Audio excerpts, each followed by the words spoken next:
Hi, Simon Trizelian here, and I'm going to tell you a story. It's one that you're actually familiar with. That's going to blow your mind today. I've been doing a lot of research into one of the books I'm writing, and I can't say too much more about that at the moment. But it's actually going to be quite a seminal work. But in there's a whole concept of life and death, and exactly what that is, and it reminds me of the story, and this is actually included in the book, of Beauty and the Beast. Right? So Beauty and the Beast is always shown as a tale of love, a tale as old as time.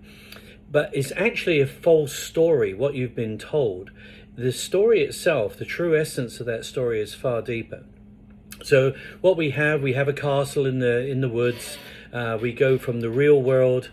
Belle leaves the real world and goes into the forest and comes across this mysterious house. But what they don't tell you in the story is that Belle actually dies in the forest. She is a discarnate spirit. And when she goes to the house, this is a house of remembrance. Okay, so once upon a time, there was the prince there. If you notice that all of the other characters who are in there are lost in time. They are memories of people that once were, but they're now not. And the rose is a significant area of this. The rose has always been about life and death. The rose dies every year and it resurrects itself every year as well and comes back brighter, more powerful, more blooms. And it has the thorn in there as well. And this obviously links to the whole Christ and the resurrection story. Okay, all of these things are little clues, they're little breadcrumbs you put into the story there. But the beast, Beauty and the Beast, is a misnomer because everyone thinks that Beauty is Belle. That's not the case. Beauty is the beast. The beauty in the beast is what he once knew as a memory, as this beautiful soul. And as he lost love, as he lost different areas, he became a discarnate spirit. And the memory of Belle actually became the beauty that the beast once saw. So he sees himself in the mirror, and at once he sees himself a beast, and this is why he's destroying all the mirrors so he can't see this. Belle, the spirit of Belle, forces him to see inside of him as to who he truly is.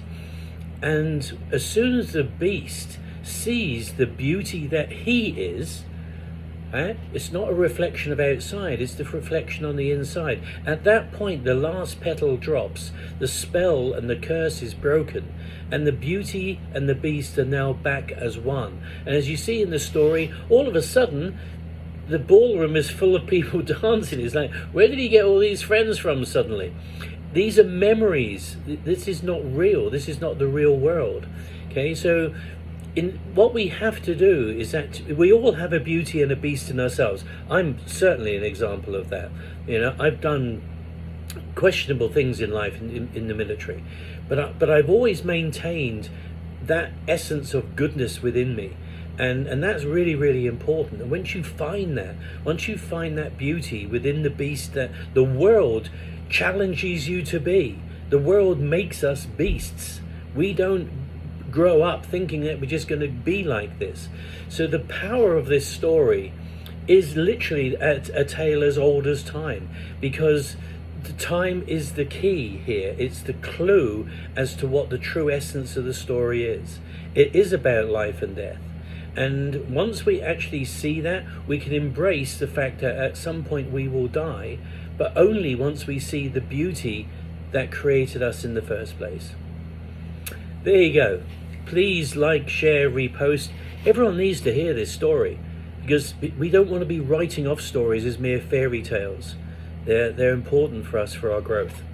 So I'm Trizelian, out to you.